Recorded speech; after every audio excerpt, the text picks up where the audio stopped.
नमस्कार, मी रेणुका टिकारे केळकर. क्लासिकल कथक या आपल्या यूट्यूब चॅनलवर तुमच्या सगळ्यांचं मनःपूर्वक स्वागत करते. आज मी तुमच्यासाठी घेऊन आली आहे एक पॉडकास्ट, जो माझ्याच विद्यार्थिनींचा आहे, ज्या गेली 5-6 वर्ष कथक नृत्याचं प्रशिक्षण घेत आहेत. पण या विद्यार्थिनी 30-40शीतल्या नसून 50शीच्या पुढच्या आहेत. तर आपण त्यांच्याशी दिलखुलास गप्पा मारूया आणि आपला हा महिला दिन वेगळ्या प्रकारे सेलिब्रेट करूयात. स्वतःबद्दल थोडंसं आम्हाला सगळ्यांना सांगाल? हो. मी रश्मी नाईक. मी इंटिरियर डिझायनर आणि वास्तू कन्सल्टंट आहे. गेली 25 वर्ष मी इंटिरियरची कामं करते आणि आता मी वास्तूचे क्लासेस म्हणजे कॉलेजमध्ये जाऊन शिकवते सुद्धा. पण लॉकडाऊनपासून माझा अजून एक पैलू जगासमोर येईल, आलाय रादर, की मी कथकसुद्धा शिकते. नमस्कार, मी वैशाली कुंटे. मी कॉमर्स ग्रॅज्युएट आहे आणि मी सर्व्हिस करते, गृहिणी पण आहे आणि कथ्थक पण शिकते. नमस्कार, मी डॉक्टर वीणा खरे. गेली 30 वर्ष इथे मुकुंदनगरमध्ये जनरल प्रॅक्टिस करते. म्हणजे मी फॅमिली फिजिशियन आहे आणि असंच ह्या सगळ्यांसारखं लॉकडाऊनपासून आम्ही कथक शिकायला सुरुवात केली आहे. मस्तच. आता आपण पुढच्या प्रश्नाकडे जाऊयात. तुम्हाला आपण कुठली तरी कला या वयात म्हणजे 50शीच्या नंतर शिकावी असं कधी पहिल्यांदा वाटलं आणि या प्रवासाला सुरुवात कशी झाली हे आम्हाला ऐकायला आवडेल. खरं सांगायचं झालं तर मी खूप लहानपणापासून डान्स शिकते. म्हणजे माझं भरतनाट्यम पण शिकून झालं आहे पूर्ण आणि त्याच्यानंतर मी कथ्थक शिकत होते. अर्चना जोगळेकरच्या आई आहेत आशाताई जोगळेकर, त्यांच्याकडे. पण नंतर काही कारणाने म्हणजे माझं लग्न झालं आणि मी पुण्यात आले आणि ते थांबलं. आणि मग एकदा संसाराला सुरुवात झाली आणि सगळंच थांबलं.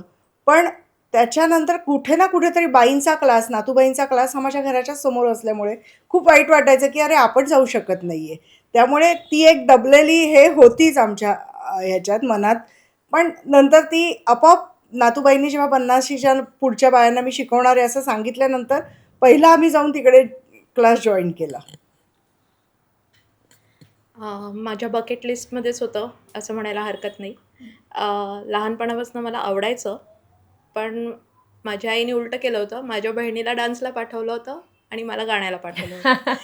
त्यामुळे आणि त्याच्यानंतर मी चित्रकला आणि बाकीच्या गोष्टींमध्ये पण हे इन्व्हॉल्व्ड होते. माझ्या मुलीला जेव्हा मी भरतनाट्यमच्या क्लासेससाठी सोडायचे, तेव्हा मला प्रत्येक वेळीच असं वाटायचं की आपणही क्लास जॉईन केला पाहिजे. पण काही सांसारिक गोष्टी आणि काही ऑफिशियल म्हणजे माझ्या कामांच्या व्यापामुळे मला तेव्हा जमलं नाही. पण लॉकडाऊन नंतर त्याला मुहूर्त लागला. माझा एक याच्यातलाच प्रश्न आहे की लॉकडाऊन नंतर तुम्ही तिघी पण म्हणताय, म्हणजे असं काही होतं का की जे तुम्हाला जाणवलं लॉकडाऊनच्या दरम्यान? लॉकडाऊनमध्ये कसं झालं, आपण सगळेच खूप स्टँड स्टील झालो होतो. We had a lot of time to think about so many things in our life. म्हणजे आत्तापर्यंत गेली 25 वर्ष करिअर तर 100% झालं होतं. म्हणजे करिअरमध्ये आता काही अचीव फारसं काही, ऑफकोर्स आपण शेवटपर्यंत आणि ॲज अ क्रिएटिव्ह पर्सन तुम्ही शेवटपर्यंत काम करतच राहता. पण ती भागदौड नव्हती, कुठेतरी ठहराव आलेला होता.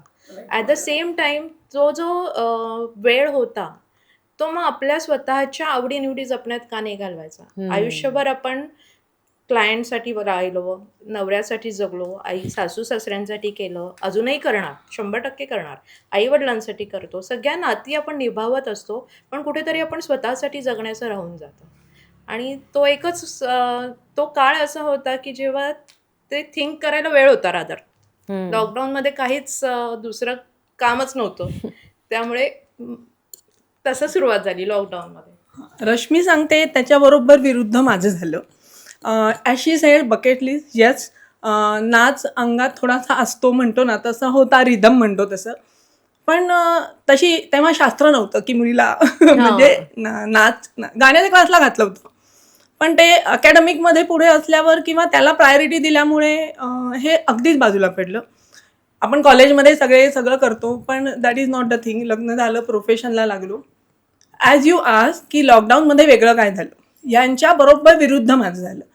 मी प्रोफेशनल म्हणजे मेडिकल प्रोफेशनमध्ये असल्यामुळे आम्ही आमच्या आयुष्यामध्ये प्रचंड वादळ निर्माण झालं. म्हणजे आम्ही रोज कोविडच्या पेशंटना हात लावून तपासत होतो आणि it was so stressful, it was very stressful तर माझ्यासाठी हे म्हणजे मी नातूबाईंचं डेअरिंग म्हणेन. त्यांनी ऑनलाईन नव्हतं शिकवलं कारण ते टेक्नोसॅव्ही नाही, आम्ही हो. पण नाही. पण त्या आम्हाला त्यांच्या मागच्या अंगणात बोलवायच्या. त्या म्हणायच्या, "मी दारात बसते मागच्या, तुम्ही लांब-लांब उभ्या राहा आणि माझ्याकडे शिका." मी आतुरतेने त्या दिवसाची वाट बघायचे कारण मी माझ्या त्या स्ट्रेसमधनं बाहेर पडत होते आणि that was my stress buster. म्हणजे ते माझ्यासाठी खूप अ, ऊर्जादायक होतं शिकायला येणं बाईंकडे आणि पुढे अर्थात रेणुका त्यांनी आम्हाला खूप छान छान शिकवलं. हे म्हणजे ही सुरुवात करताना मनात कुठली भीती अशी होती का की आपण एक म्हणजे गाणं शिकणं एक वेळ आपण म्हणू शकतो ठीक आहे, पण नृत्य ही फिजिकली करण्याची ऍक्टिव्हिटी आहे आणि थोडंसं समाजाचा पण विचार करून असं म्हणून आपण म्हणू शकतो की कुठे अशी एक मनात थोडीशी भीती होती का? नाही, मी पहिल्यापासून शिकत होते त्यामुळे मला कॉन्फिडन्स होता की मी शिकायला लागले की उलट मला तो एक असं झालं होतं की कधी एकदा पुढचं शिकते, कारण इथपर्यंत मी शिकले होते बरंचसं. त्यामुळे मला तो सतत एक उलट गिल्ट होतं की अरे आपण एवढं शिकलो आणि पुढे काही करत नाही. ती भीती मला नव्हती. पण असं वाटायला लागलं एका ह्यानी की आपल्याला जमेल का, फक्त कसं की आता आपण क्रॉस काय केलं, आपण 40 क्रॉस झालेलो आहोत, आपण 50 क्रॉस झालेलो आहोत. किंवा तुम्हाला पण- कोणी असं कधी विचारलं का आता या वयात करायची हो, काय काही गरज काही जण आहे? म्हणत होते की आता काय म्हणजे ह्या वयात तू डान्स शिकतेस, भुवया वर व्हायच्या. पण आमचे प्रोग्राम जेव्हा झाले तेव्हा त्यांना कळलं की आम्ही काय शिकू शकतोय. नक्कीच. बरोबर. लोकांची साधारण, हां. भीती ॲज सच नव्हती. पण स्वतःबद्दल म्हणजे आपलं शरीर आपल्याला इतक्या त्या लयीमध्ये बरोबर. ह्याच्यात नाचायला आपल्याला साथ देईल का नाही, मग आपल्याला कुठे इंजुरी होईल का, मग या वयामध्ये आपले नीज नीट राहतील ना, या सगळ्याची थोडीशी भीती होती. अदर दॅन दॅट लोक काय म्हणतील ही भीती कधीच नव्हती, कारण आमचं वय असं आहे ना की लोक काय म्हणतील आणि फरकच पडत नाही. फ्रँकली स्पीकिंग म्हणजे आपण आता त्या लेवलला क्रॉस केलेलं आहे आम्ही सगळ्यांनीच, त्यामुळे ती भीती नव्हती. पण मी माझ्या आयुर्वेदिक एक डॉक्टर आहेत त्यांना विचारलं होतं की मी असं असं डान्स क्लासला जाते, तर मी कंटिन्यू करू ना.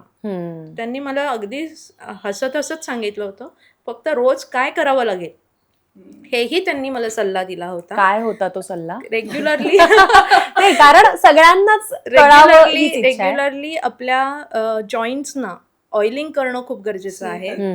ते तुम्ही रेग्युलरली करायचं न चुकता, मग तुम्ही काय हवंय ते करू शकता. ओके. त्यामुळे वजनही मेंटेन राहते. त्यामुळे वी आर हॅपी. कारण आमच्या सगळ्यांचं मेनोपॉजचं पण तेच वय होतं. माझा पुढचा प्रश्न त्यांच्या याच्याने तोच होता की भीती हा एक भाग, समाज हा एक भाग, पण आता डॉक्टर म्हणून तुम्हाला माहितीये की स्त्रियांमध्ये 50-60च्या दरम्यान प्रत्येकाचं आता वेगवेगळं असतं, पण तरी मेनोपॉज येतो, इतके शारीरिक बदल होतात आणि या सगळ्यातनं जाऊन मग हे सगळं बरोबरीला असताना तुम्ही कसं काय म्हणजे जॉईन केलं? भीती परत तेच समाजाची नक्कीच नव्हती. उलट आमच्या घरात त्याच्यासाठी पूरक वातावरण आहे. त्यामुळे घरातल्यांनी कधी ही म्हणते तसं भुवया उंचावल्या नाहीत. उलट प्रोत्साहन दिलं, कौतुक केलं की बाबा शिक वगैरे. शारीरिक शारीरिक आपले रिफ्लेक्सेस थोडे थोडे कमी व्हायला लागलेले असतात आणि नृत्य ही ना मल्टीटास्किंग कला आहे. म्हणजे तुम्ही पंचज्ञानेंद्रिय वापरून ते करता, नुसतंच गळा नुसतंच अमुक असं नाही. तर ते रिफ्लेक्सेस शार्प राहण्यासाठी ह्या कलेचा जरूर उपयोग होईल असं मला शिकता शिकता वाटायला लागलं. त्या सुमारास माझी पेरिमेनोपॉझल फेज रादर मेनोपॉज एस्टॅब्लिश होत होता, राईट. तर त्यावेळी बायकांना ते घाम येणं, मग ते हॉटफ्लॅशेस आणि डिप्रेस, मूड स्विंग्स हे मी अनुभवलंच नाही. 100% नाही. या कलेने नक्की आम्हाला म्हणजे ह्या नवीन नवीन शिकायच्या उत्सुकतेने म्हणा, आम्ही तिथे डायव्हर्ट होऊ शकलो नाही की आपल्याला हे होतंय का काय, छे नाहीच होते, आपण हे जे करतोय त्याच्यात आपण विसरून जायचो असं मला वाटतं. तर मला उपयोग झाला ह्या सगळ्याचा. घर, नोकरी, कुटुंब इतक्या सगळ्या जबाबदाऱ्या असताना तुम्ही ह्या सगळ्यासाठी कसा वेळ काढलात? इच्छा तिथे मार्ग.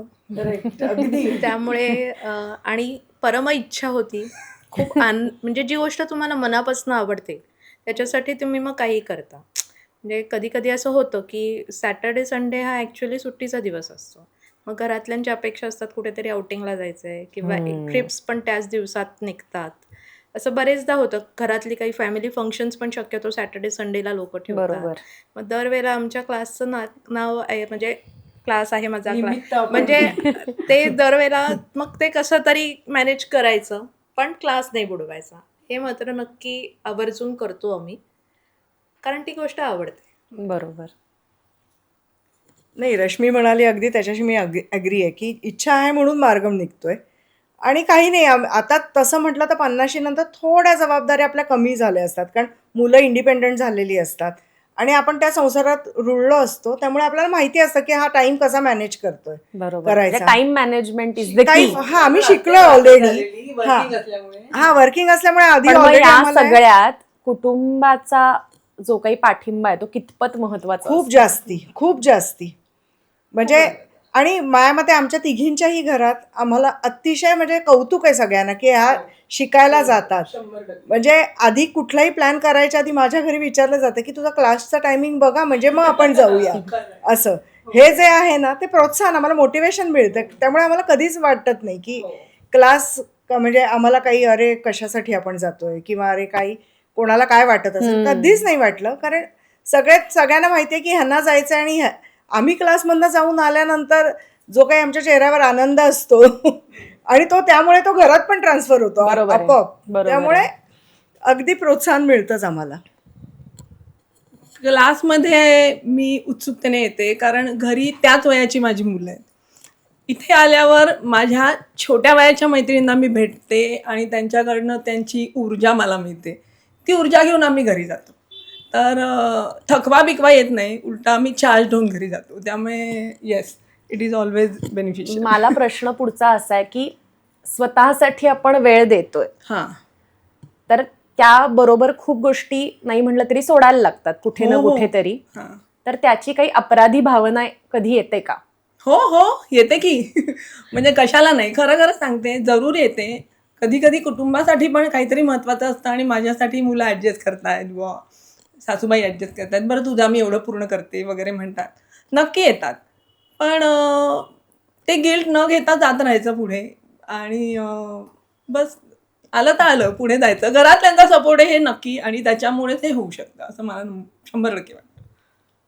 काही वेगळ्या गोष्टी करून आपण ते कॉम्पन्सेट करून टाकायचं नंतर. म्हणजे मग ते पण खुश, आपण पण खुश. त्यामुळे हे मलाही शिकायला मिळतंय. म्हणजे त्यांच्या आवडीच्या काही गोष्टी आपण केल्या तर त्यांनाही they also feel happy about it. आणि मग तुम्हाला दरवेळेला अडकाठी म्हणजे मन आपलं नाही खात राहत. दुसऱ्याने काही म्हटलं यापेक्षा आपलं मन खाणं आपल्याला हे जास्त वाईट असतं. खरंय. आणि आपण म्हणजे हा वेळ टाईम मी माझ्या मुलीला शब्द दिलाय, मला तिच्याबरोबर कुठेतरी जायचं आहे किंवा तिच्यासाठी काही वेळ आहे. ही जी अपराधीपणाची भावना आहे तो वेळ मी दुसऱ्या वेळेला तिला देऊन किंवा एक्स्ट्रा काहीतरी तिच्यासाठी करून ते जे आपण हे नक्कीच करू शकतो. बरोबर. त्याच्यात काही हे नाही आहे. आणि घरातल्यांचा पाठिंबा, मगाशी तू म्हणालीस, माझ्या माहेरी तर माझी भाची पण शिकते डान्स. दर गणपतीला माझे काका म्हणजे सगळे आमच्या घरातले, तुमच्या दोघींचा डान्स झालाच पाहिजे, तुम्ही बसवा. कथक म्हणजे कम्प्लीट शास्त्रीय डान्सच बसवा, आम्हाला तोच बघायचा आहे. प्रत्येक कार्यक्रम आमचे जे असतात तेव्हा तुम्ही डान्स करा, आम्हाला बघायचं आहे. म्हणजे इतकं प्रोत्साहन असतं त्यांचं. कमाल. तुम्ही जेव्हापासून नृत्य शिकायला लागलात तेव्हापासून तुम्हाला स्वतःत काय बदल जाणवले? एकतर आजकालचं जीवन हे खूपच स्ट्रेसफुल आहे आणि त्यातनं 50 नंतर ते थोडंसं अजून स्ट्रेसफुल का होतं, तर आपल्या बाकीच्या जबाबदाऱ्या तर आपण करतच असतो. आम्ही 50मध्ये पोचलो, आमचे आईवडील 70मध्ये पोचलेले आहेत, 80मध्ये पोचले आहेत. त्यामुळे आरोग्याच्या काही तक्रारी असतात. त्या फ्रंटवरती आईवडील, सासू सासरे या दोन्हींसाठी आपण तितकेच धावत असतो. तो जो एक वेगळा स्ट्रेस असतो, त्या मेंटल स्ट्रेसमधनं बाहेर पडायला मला याने खूप प्रचंड, it was just like a meditation for me. म्हणजे मेडिटेशन करा. त्याच्याऐवजी म्हणजे मला डान्स आवडतो म्हणून मी डान्स करते. त्यातनं मला तोच इफेक्ट मिळतो जो मी कदाचित एक अर्धा तास रोज मेडिटेशन करून मला मिळेल. कारण मी कम्प्लिटली त्या अर्ध्या तासाच्या 1 तासाच्या सेशनमध्ये विसरलेली असते माझ्या घरात किंवा बाहेर काय चाललं आहे. I am totally into this दिस. म्हणजे एकदम एक्झॅक्ट कट ऑफ तुम्ही करू शकता, जे नॉर्मली शक्य नसतं. म्हणजे मी साईटवर जरी गेले तरी at the back of my mind चालू असतं, कुठेतरी असतं. कोणी बरं आहे का, मग त्यांना काही हवं आहे का. पण इथे आल्यानंतर ते नाही आहेत विचार. तुम्ही इतके इन्व्हॉल्व्ड होता ना त्याच्यामध्ये, तुम्ही 100% विसरता आणि स्ट्रेस रिलीफ करण्यासाठी आणि आनंदी राहण्यासाठी 100% नृत्य किंवा कुठलीही कला, कुठलीही कला असू द्या 100%. आणि मला तर असं म्हणायचं की 50 नंतरच शिकायला सुरुवात करावी. ऍक्च्युली Actually, ती मॅच्युरिटी maturity पण येते. येते आणि खूप साऱ्या गोष्टी आहेत ज्याचं स्ट्रेस घ्यायची सवय लागलेली असते. हो. होत असतात की आपल्या 18 आणि 19च्या वयात कोणाला स्ट्रेस येत नाही कुठल्या गोष्टीचा, कारण ते वयच नसतं. पण हे वय असं आहे की जेव्हा तुम्ही नको ते स्ट्रेस पण घेता, मग ऑटोमॅटिकली, म्हणून तर तुम्ही वेगवेगळ्या ऍक्टिव्हिटीज उलट 50 नंतरच कराव्यात. म्हणजे जगून घ्यावं, जे काही आयुष्य मिळालंय ते पुरतं जगून घ्यावं असं मला वाटतं. आम्ही बाईंकडे जायचो तेव्हा बाईंची पण तब्येत थोडीशी नरम गरम असायची. तर आम्हाला काका नेहमी म्हणायचे की तुम्ही आलात ना की त्यांना Totally. पॉझिटिव्ह एनर्जी मिळते, पण त्याच्याबरोबर त्या शिकवायला लागल्या की आम्हालाही ती पॉझिटिव्ह एनर्जी ट्रान्सफर व्हायची. आणि आम्ही म्हणजे जे काही आम्ही कधी कधी आपण घाईघाईत केलेलं असतं, कधी कोणावर चिडचिड झालेली असते, ती पूर्ण त्याच्यातनं जाऊन परत तुम्ही रिफ्रेश होता आणि चलो बॅक टू वर्क असं आमच्यात होतं. ही एक प्रकारची साधनाच आहे. म्हणजे तुम्हा सगळ्या इतकी आम्ही घोर नाही करत आहोत, पण आता तू काहीतरी आम्हाला शिकवलं, बाईंनी काहीतरी शिकवलं की गाडीवर जाताना ते म्हणत राहायचं. म्हणजे आपण तिथे जिथे जातोय तिथे पोहोचतच असतो, कारण इथे ते शेवटी आपल्या मसल मेमरीमध्ये असतं. गाडी आली, अमुक आली, ब्रेक दाबला. पण हे काहीतरी करत करत मनातल्या मनात अमुक अमुक ढमुक ढमुक करत आपण म्हणजे जे काय करतो ते, बरोबर. हा प्रवास फार सुखाचा असतो. म्हणजे मी एवढ्या बारीक बारीक गोष्टीमध्ये आनंद घेऊ शकते असं मला वाटतं. कुठेही लांब लांब जायचं असलं गाडीवर त्याचा किंवा अजून काही एक असेल फायदा तरी. आहे. हं. गाडीवर जाताना आजूबाजूच्या लोकांनी कशीही गाडी चालवली तरी आपल्याला मेंटेन करायचंच आहे. त्यासाठी ते अतिशय सुंदर गोष्ट आहे. हो, खरंच आपलं आहे. लक्षच नसतं. कारण आपण आपल्या ह्याच्यात असतो. आणि खरं सांगायचं ना तर आम्ही आता खरं सांगायचं तर आता आम्ही तिघी मिळून कुठलीही प्रॅक्टिस करतो, तर एखादं येत नसेल ना तर बाकीच्या दोघी तिला इतकं हे करतात बूस्ट की नाही हे येतं, हे बघ, हे असं कर, तसं कर.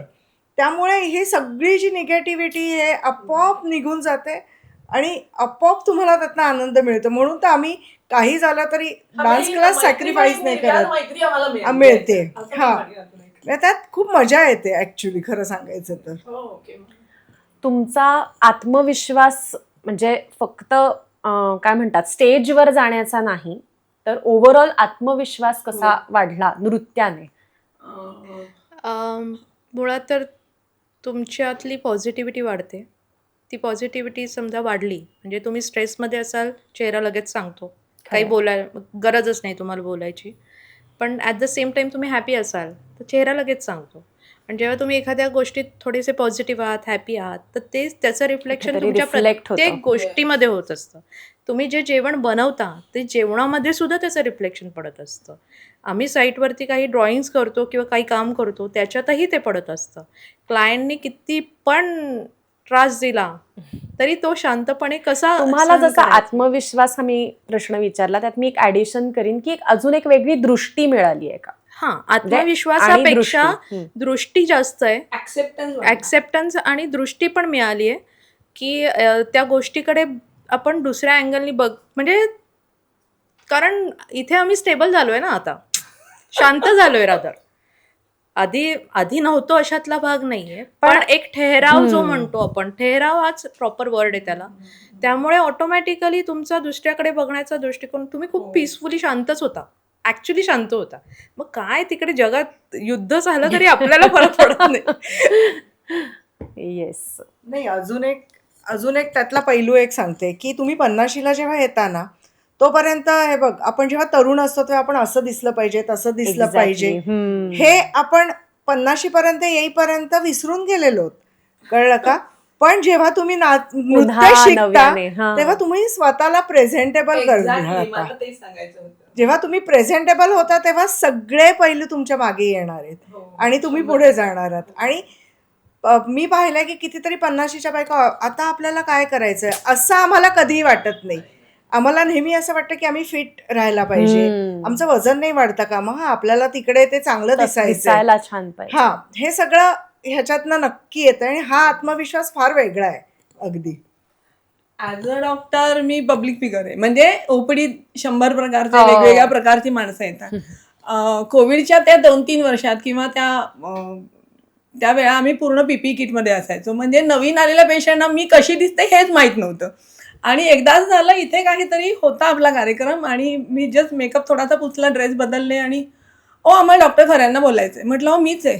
तुम्ही अशा दिसता म्हणजे it was so odd. मला म्हटलं म्हणजे नाही, आम्ही तुम्हाला तसंच बघितलं होतं, सगळं PPE किट, मास्क आणि तो वेगळा चष्मा आणि असं. तर ऍक्च्युली नंतर माझ्या लक्षात आलं की आपण प्रेझेंटेबल जास्त राहणं गरजेचं आहे. आपण छान राहिलो तर समोरचा येणारा माणूस नेहमी निगेटिव्ह गोष्ट काहीतरी दुःख घेऊन येत असतं, भले शारीरिक मानसिक. तर ऍक्च्युली ह्या नृत्यकलेच्या माध्यमातून मी अशी शिकले की आपण प्रेझेंटेबल राहिलं पाहिजे आणि अक्षरशः कसं उभं राहिलं पाहिजे, कसं पण अशी पण बसायचं गबाळे असं नाही राहिलं पाहिजे. पोस्चर आपण सुधारून बसलं पाहिजे, पोक काढून बसलं नाही पाहिजे. बाई तर विणा कोपरवर विणा. मला त्या 80व्या वर्षी आई सुद्धा गं. मला कधी म्हणजे आठवत इतक्या नाही वेळेला बाईंना बाईंची असं आठवण येते ना, मी जरा बसलेलं पोक बघितलंय किंवा काढून उभं बसले. राहून त्या अगदी कायम अशा अक्षरशः म्हणजे आपण प्रेझेंटेबल कसं राहिलं पाहिजे हे बाईंकडे बघून तर अगदी म्हणजे शिकायलाच झालं, आम्हाला मिळालंच लागलं. प्रेझेंटेबल राहणं आणि जीवन कसं जगावं, खरंय. किती आणि एखाद्या गोष्टीसाठी किती समर्पित असावं. म्हणजे at the age of 80 DLitt मिळवणं म्हणजे म्हणजे खूप मोठी मोठी गोष्ट आहे गोष्ट ही. आहे. त्यामुळे त्यांच्या ॲक्च्युली नृत्याने आम्हाला खूप काही दिलं, पण बाईंनी आम्हाला त्याच्याहून जास्त जास्त दिलं. खरंय. Mother figure she was खूप. for us all. अगदीच. स्टेजवर उभं राहिल्यानंतर कसं वाटतं? वाटते की भीती. नाही, पण जे भीती वाटणं तो गोळा आता यायलाच पाहिजे. हो, तो पण त्या पुढे जाऊन कसं वाटतं? कारण मला वाटतं ज्या काही तुमच्या वयातल्या इतरही सगळ्या जणी असतील की ज्या मे बी परफॉर्मिंग आर्टमध्ये नाही आहेत, तर त्यांनी शेवटचा परफॉर्मन्स त्यांच्या 10वीत किंवा फार फार तर कॉलेजमध्ये केला असेल. बरोबर. पण इतक्या काळानंतर तुम्ही स्टेजवर जाताय, असा उत्सुकता ऑडिटोरियम असते. भरलेलं आहे, तर मग काय ते फिलिंग काय आहे? उत्सुकता पण असते, भीती नक्कीच असते. भीती 100% असतेच. कुठलाही परफॉर्मन्स कितीही वयात म्हणजे इवन आपल्याला 2 मिनटं स्टेजवर जाऊन काही बोलायचं आहे, तर त्यावेळेलाही सुरुवातीला पोटात गोळ्या येतोच आपल्या. एकदा आपण फ्लोमध्ये सुरू झालो की आपण ते विसरतो, पण पहिला तो क्षण हो. हा भीतीचाच असतो. पण ॲट द सेम टाइम आपण इतकी त्यांची आम्ही रिहर्सल केलेली असते ना आम्ही खूप की जास्ती की ते तो एक कॉन्फिडन्स ऑटोमॅटिक येतो की करणार आहोत, होणार आहे नीट. त्यामुळे आमच्या करावंच लागणार आहे. आणि सगळ्यात महत्वाचं म्हणजे प्रेक्षक म्हणून आमची मुलं, नातवंड, म्हणजे नातवंड नाही पण त्या लेवलचे सगळे किंवा आमचे नातेवाईक बसलेत.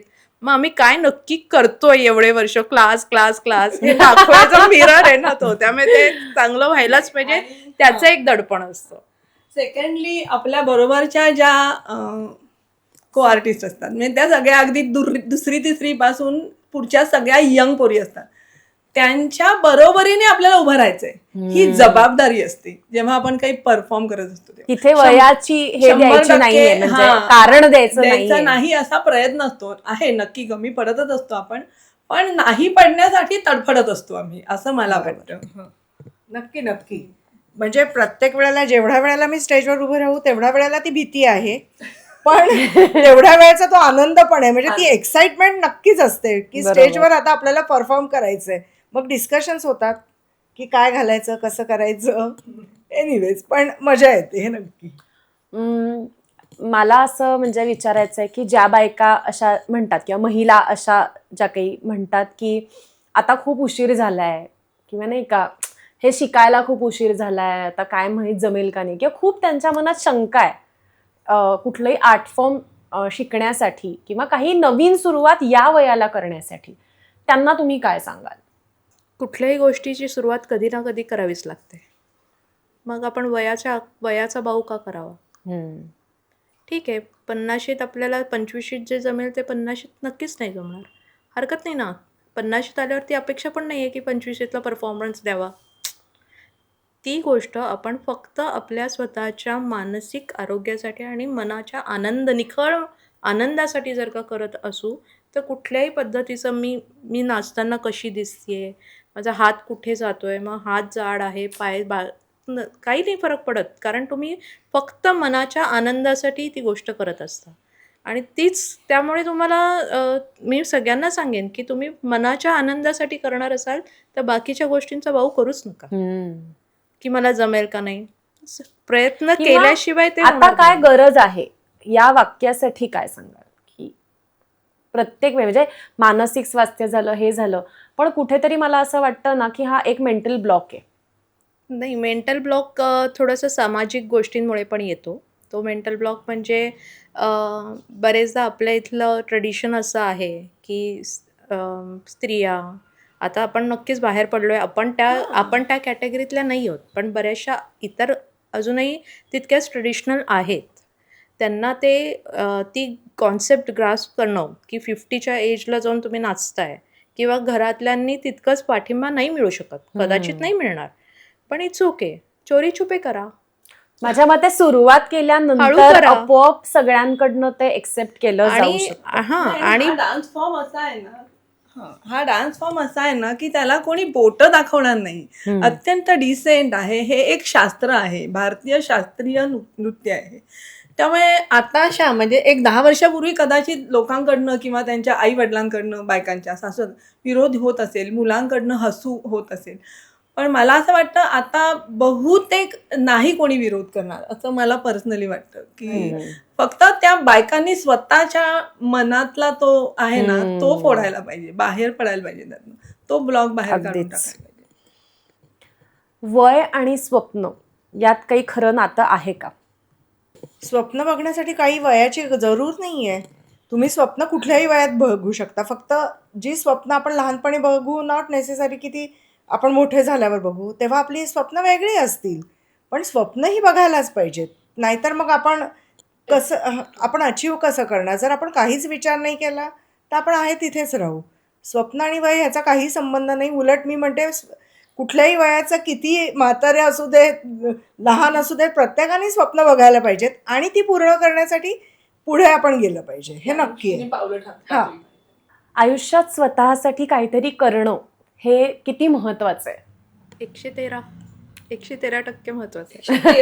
113 हा का आकडा आहे? आय डोंट नो, मला आय थिंक सिरियल बघणाऱ्या बऱ्याचशा लोकांना हा 113, मी कुठल्या तरी एका सिरियलमध्ये एका व्यक्तीच्या तोंडातनं 100% हे कधीच ऐकलेलं नाही. ते 113 113 ऑड Odd घेतला number. नंबर. हा. ओके. म्हणून माझ्या डोक्यात ते आलं असावं.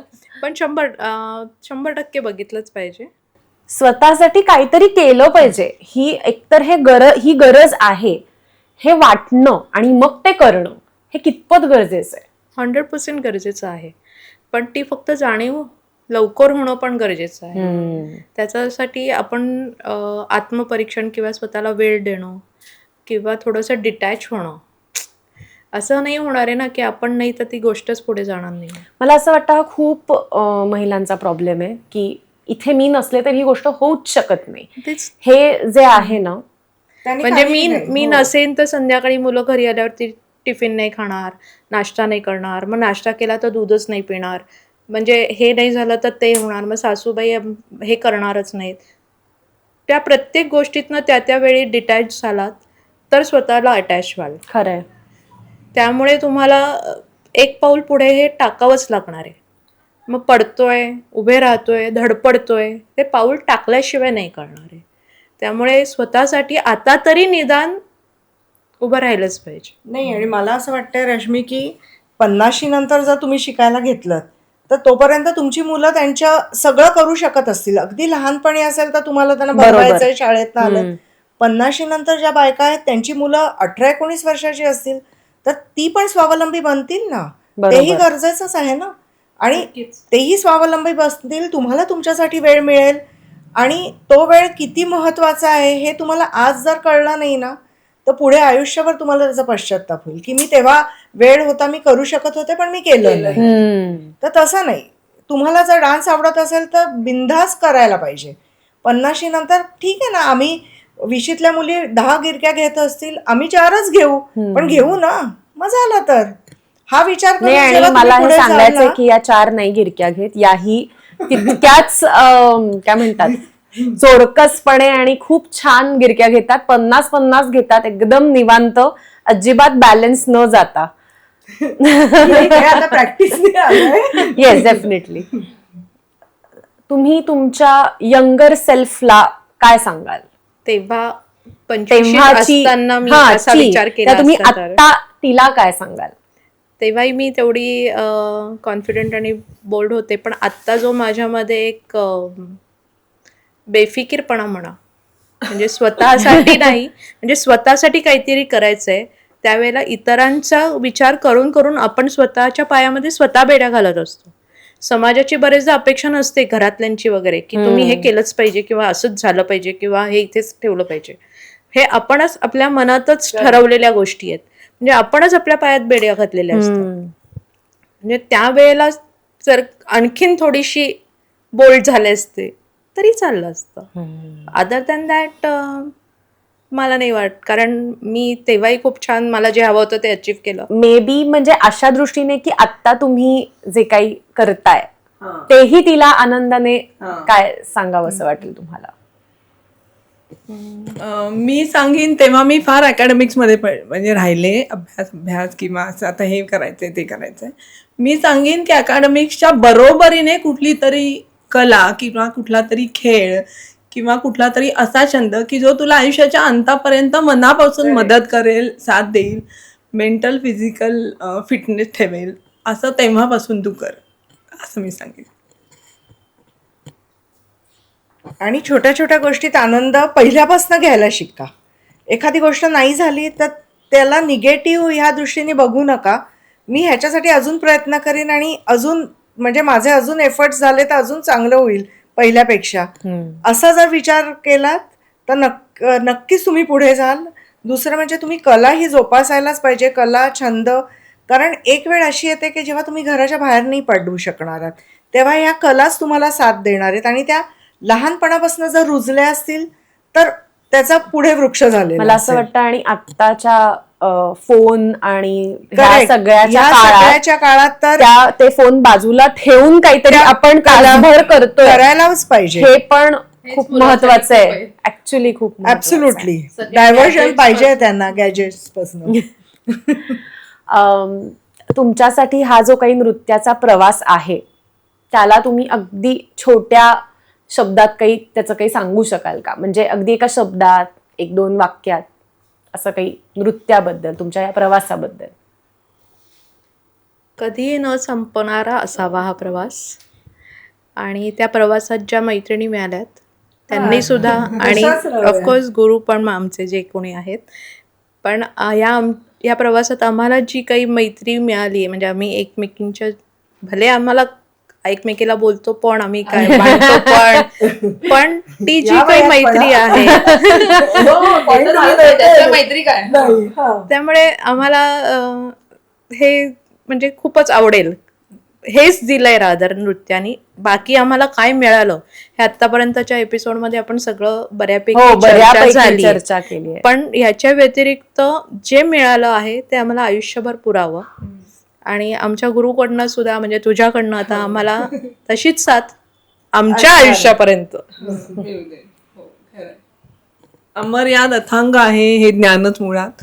त्यामुळे आम्ही आता परीक्षा देतोय, तेवढं शिकतोय, पण असं पुढचं काहीतरी बघितलं तर असं वाटतं हे आपल्याला अजून शिकायचं आहे. अरे हा तर आपल्याला नाव पण माहित नाही कालच या दोघी बोलत होत्या, म्हटलं अरे बापरे हे तर आपलं काहीच नाही झालंय, म्हणजे आपल्याला किती शिकायचंय. म्हणजे अमर याद अथांग हे एकच या कलेला नाव आहे असं मला वाटतं. अजून एक गोष्ट सांगावीशी वाटेल मला. भारतीय आपली संस्कृती आणि ह्या सगळ्या कला किंवा आपले वेद या सगळ्यामध्ये इतकं शिकण्यासारखं आहे, म्हणजे ज्याचा शोध लोकांना वाटतं ह्यांनी लावला त्यांनी लावला, हा कैक हजारो वर्षांपूर्वी, म्हणजे इतक्या हजार वर्षांपूर्वी एवढे ताल होते, एवढ्या तालांचं इतकं डीप खूप त्यांनी हे करून ठेवलेलं आहे. म्हणजे काय कमाल आहे. म्हणजे आणि केवढी आपण काय शिकवण करतो त्यामध्ये. अशा वेळेला वाटतं आपण काय करतोय, वेर आर वी.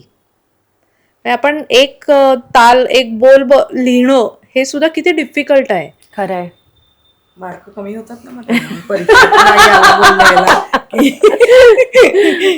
म्हणजे मला एक सांगायचंय की असं धर की आम्ही तिघी मातीचे गोळे होतो पहिले. बाईंनी आम्हाला त्याचा मडक्याचा सुंदर आकार दिला किंवा नर्तकीचा, पण त्या नर्तकीला स्ट्रॉंग बनवायचं, तिच्यात जो एक हे आणायचा, जीव ओतायचं काम आता तू करतेस, हे आम्हाला नक्की वाटतंय. म्हणजे आम्हाला जेव्हा तू सांगतेस, आम्ही जेव्हा तिघी म्हणतो हे आम्हाला नाही जमणार ग रेणुका जमेल, तेव्हा ज्या पद्धतीने अहो काही नाही जमेल तुम्ही करा असं म्हटलं की आम्हाला तो इतकं ते तो मोटिवेशन पहिल्यांदा कॉन्फिडन्स बाईंनी तुमच्यात म्हणजे त्यांनी शिकवल्यानंतर मी तुमच्यात जे बदल बघितलेत ना, त्यानंतर खरं सांगायचं तर मलाही कॉन्फिडन्स आला की या एज ग्रुपला मी शिकवू शकते. करेक्ट. कारण मी पण आता गेले बाईंच्या अंडर हो. मी 10-11 खूपच वर्ष शिकवतीये, पण जो वयोगट मी शिकवत होते आणि लॉकडाऊन नंतर माझ्याकडे तुम्ही जर बघितलं असेल तर महिलांची संख्या किती आहे आता, हो, आता खूप वाढली. आणि त्यांना मी हे कॉन्फिडन्स म्हणजे तो कॉन्फिडन्स देऊ शकते कारण मी त्यांना तुम्हाला तो देताना बघितलाय. Correct. आणि आता जेव्हा तुम्ही 10-12 वर्षाच्या मुलींच्या बरोबर तेवढ्या ताकदीने नाचताय तेव्हा मला असं वाटतं येस मी हाच कॉन्फिडन्स पुढे दुसऱ्यांना देऊ देऊ शकते. शकते. आणि तुम्ही खूप चांगलं एक्झाम्पल सेट केलंय की या एज ग्रुप मधल्या किती आम्ही एज ग्रुप हा आता शब्द नकोच घेऊया आपण, पण आम्ही चांगल्या ताकदीने नाचू शकतो आणि त्यासाठी लागणारी सगळी काळजी आम्ही घेऊ शकतो. आम्ही कितीही जबाबदाऱ्या असल्या तरी आम्ही तेवढा वेळ देऊ शकतो. तर हे जे सगळं आहे हे एक्झाम्पल तुम्ही सेट केलेत. आता ते पुढे कंटिन्यू ठेवायची जबाबदारी बाईंनी माझ्याकडे दिलेली आहे नक्की. आणि ती तू करतेस, आम्हाला दिसतीये ना. हो ना. आता माझी ऑगस्टमध्ये सर्जरी झाली होती, आमची परीक्षा नोव्हेंबरमध्ये होती आणि मी म्हटलं आता मी जर काही परीक्षा देऊच नाही शकले, म्हणजे मला फिटनेस दिलाच नव्हता सर्जनने, आणि या दोघी म्हणाल्या थिअरी तर दे, पुढचं आपण बघू. तर म्हणजे मी तरी ठीक आहे थिअरी तर देऊ, अभ्यास तर बसल्या बसल्या सुरूच केला होता. म्हटलं चला थिअरी तर देऊन घेऊ, रिटर्न एक्झाम 100 मार्क कितीतरी वर्षांनी हे मीचं नाटक सुरू झालं होतं माझं, तरी दिली. ह्यांनी पुश केलं, तू पुश केलं, दिली. आला प्रश्न प्रॅक्टिकलच्या वेळी, काय नाही विलंबितलंय नाच, अभिनय कर. तू ज्या पद्धतीने ढकललंस ना मला, म्हणजे मला काही खूप छान मार्क मिळाले तशातला भाग नाही, पण मी फर्स्ट क्लासने पास झाल्यात त्या मध्यमा प्रथम. पण ह्या फ्लो मध्ये मी राहिले. नाही तर ज्यावेळी मी पडले आणि सर्जरी ठरली तेव्हा पहिलं वाक्य मला काय होईल, मी जागेवर बसीन यापेक्षा माझं कथक तर बंद नाही होणार. मी लिटरली म्हणजे अक्षरशः मी त्या जीए मधनं आउट येताना मला तो सर्जन, तो मित्रच आहे ना, तो म्हणाला अगं तू म्हणाली होतीस मी 4थी परीक्षा देऊन आहे ऋषिकेश, असं मी त्याला विचारलं होतं. तो म्हणाला अगं बाई तू जा आधी आणि बरी हो मग मी तुला बघू आपण काय करायचं. हॉस्पिटलमध्ये भेटायला गेल्यानंतर हिचे मिस्टर आहेत, ते मला म्हणाले अगं ही काय विचारते बघ, हिचे टाके पण काढलेत नाही, एकच दिवस झाला होता ऑपरेशनला. तर हिने त्याला तिकडेच विचारलं की अरे मी देऊ शकेन का परीक्षा. असा हात लावला. अशी परिस्थिती आता आम्हाला आहे, म्हणजे आमच्यावर इतकं आम्ही इन्व्हॉल्वमेंट तुमची आता किती आहे तेवढी आहे. बरोबर. शेवटचा प्रश्न, आपण हा जो काही गप्पांचा इंटरव्ह्यू घेतलाय त्याचा शेवट असं आपण म्हणूया की महिला दिनानिमित्त तुम्ही सगळ्यांना काय सांगाल, अगदी छोटंसं काहीतरी. सगळ्या महिलांना एवढंच सांगेन की प्लीज कुठलीही कला, कुठलाही छंद, वय माझं वाढलंय म्हणून त्याच्यावर रेस्ट्रिक्ट करू नका. तुम्ही अगदी शिकायला जाया, वयाचा कुठेही शिकण्यासाठी अडथळा नसतो. आपण बघितलंय कितीतरी लोक, कितीतरी बायका किंवा कोणीही ग्रॅज्युएट, पोस्ट ग्रॅज्युएट, डॉक्टर वगैरे पण होणारे आहेत. तर ही एक छान फिजिकल ऍक्टिव्हिटी आहे, तुम्ही जरूर जॉईन करा जर तुम्हाला आवडत असेल तर. कुठलीही कला, मी डान्ससाठी नाही तुम्हाला सांगत आहे, कुठलीही कला, आवडेल ते, कुठलाही छंद, पण हे लक्षात ठेवा हा तुम्हाला शेवटपर्यंत सोबत देणार आहे नक्कीच. फिजिकल आणि मेंटल म्हणजे ब्रेन जिमिंग पण महत्वाचं असतं. हे या सगळ्या डान्स फॉर्म मध्ये आपल्याला मिळतं, त्यामुळे जरूर जरूर करा असं मला वाटतं. आता रश्मी छान कविता वाच. माझ्यासारख्या सगळ्या महिलांना ज्या आता 50sमध्ये आल्यात आणि ज्याच्यासाठी आपण हा पॉडकास्ट केला की आपण एखादी कला जोपासावी का नाही, वेळ काढावा का नाही, तर मला काही 4 ओळी नाही 8 ओळी सुचल्यात, त्या मी लिहिल्यात. माझी मीच किती अनोळखी होते स्वतःला, शोध लागत आहे माझ्या अंतरंगाचा मला, गुलाबाच्या कळीप्रमाणे आतल्या आत मी आहे उलगडत, क्षणोक्षणी पोचते आहे मनाच्या कानाकोपऱ्यात, हसत खेळत बागडत, बदल पाहून माझ्यातला माझी मीच कधी होते चकित, कधी होते स्तिमित, कधी दुखावते तर कधी सुखावते, मनाच्या डोहात तरंगते. खरंच माझी मीच किती अनोळखी होते स्वतःला. येस, खूप छान आहे. मस्त. खूप छान आहे. महिला दिनांच्या सगळ्यांना शुभेच्छा आहेत आमच्याकडनं. मी तुमच्या तिघींना आधी तर पहिल्यांदा तुमच्या तिघींचे आभार मानेन की मी अगदी 3-4 दिवसापूर्वी तुम्हाला कॉन्टॅक्ट केला आणि तुम्ही खरंच वेळात वेळ काढून आलात. मला माहिती आहे तुमच्या खूप म्हणजे प्रोफेशनल पण सगळ्या कमिटमेंट्स आहेत, घरातलंही सगळं आहे आणि या सगळ्यातनं तुम्ही वेळात वेळ काढून इथे आलात आणि इतक्या छान गप्पा मारल्यात आमच्या सगळ्यांशी. आणि मला असं वाटतं हा पॉडकास्ट बघून किंवा हा इंटरव्ह्यू बघून नक्कीच बाहेरच्या सगळ्या महिलांना असं वाटेल की आपण काहीतरी नव्याने आता शिकायला सुरुवात केली पाहिजे आणि आपल्या वयातल्या जर तुम्ही तिघी जणी छान काहीतरी करू शकता आणि त्यातनं एवढं सगळं तुम्हाला मिळतंय तर नक्कीच त्यांनाही यातनं प्रोत्साहन मिळेल.